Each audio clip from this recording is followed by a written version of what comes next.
learn how to service American passengers, because when we begin flying to and from the United States, we will have American passengers on our airplanes.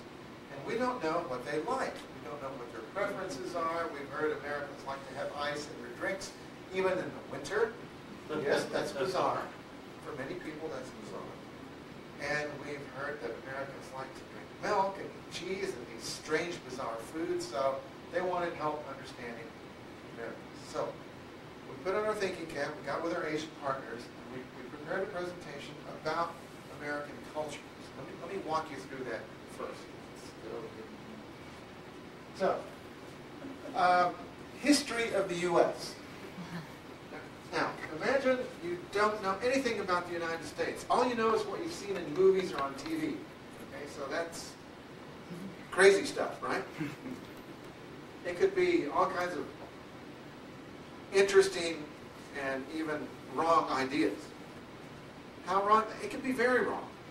Cynthia and I were on a boat in Norway once, and we sat across from two people from Sweden, and they said, "We know a lot about America." And we said, "Oh, you do? How do you know so much about America?" And they said, "We watch Jerry Springer." Everything they knew about the United States, they learned from watching the Jerry Springer show. Of course, we were shocked. Okay, so we start from the beginning.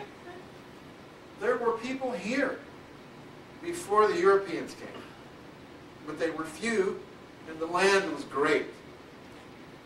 So the Europeans came. The Europeans came across the ocean in wooden boats.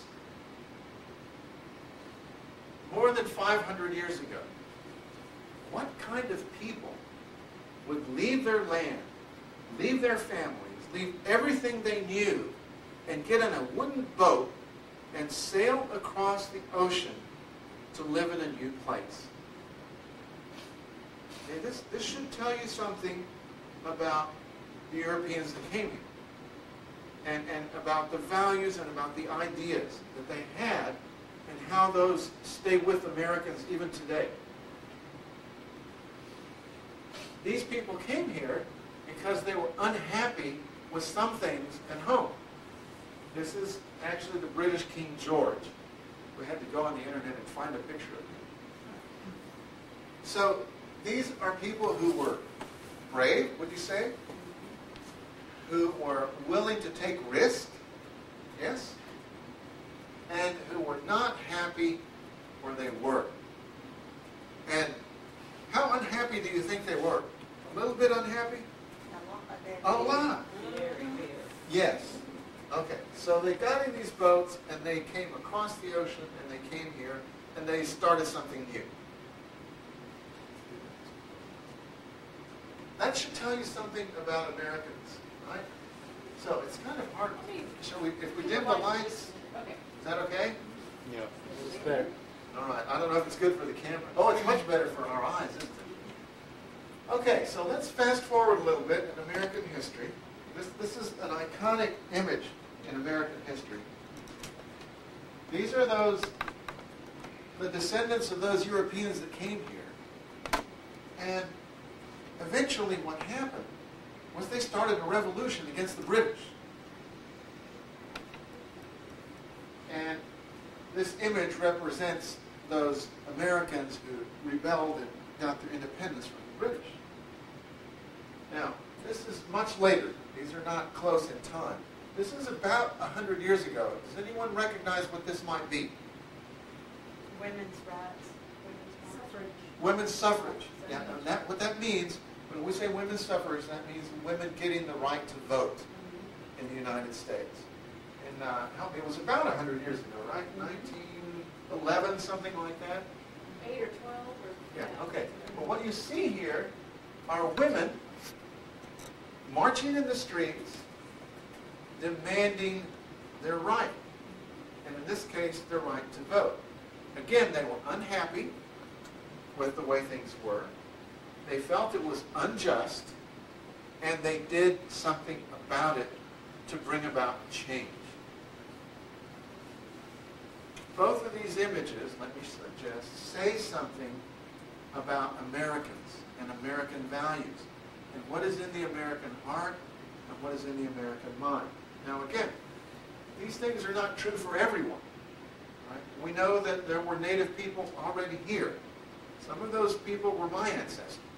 Right? That's why my skin is brown and my hair is black. It's because my ancestors, only some of them came from Europe, but some of them were already here. And this doesn't explain the history of all Americans today. Because some Americans today have come from China, and some came from Africa against their will. But what I want you to get, I want to help you understand the big ideas that make us who we are as Americans. And these are big ideas. Okay? Let's go on. All right. How many of you remember this?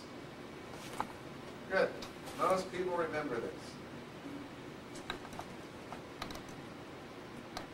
This is a country that was started by people who are brave, who will take risks, who are not happy with things the way they are and want to make them better, and people who believe that we should all follow the rules.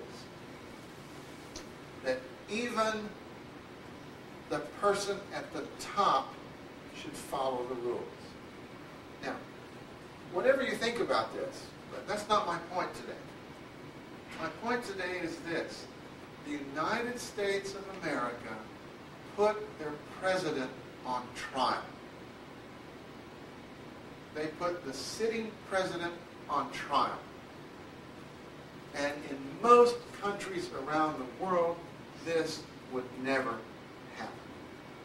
It would, I tell you, it would never happen in Latin America.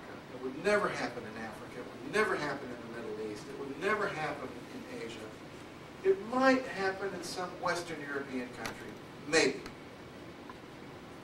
But this is a country where, as a people, we have all agreed, we have said there are rules, there are laws, and the laws should apply to everyone.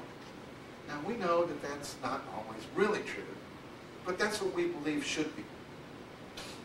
And again, I'm not celebrating this. I'm not trying to pick on President Clinton. I want you to think about how we think together as Americans.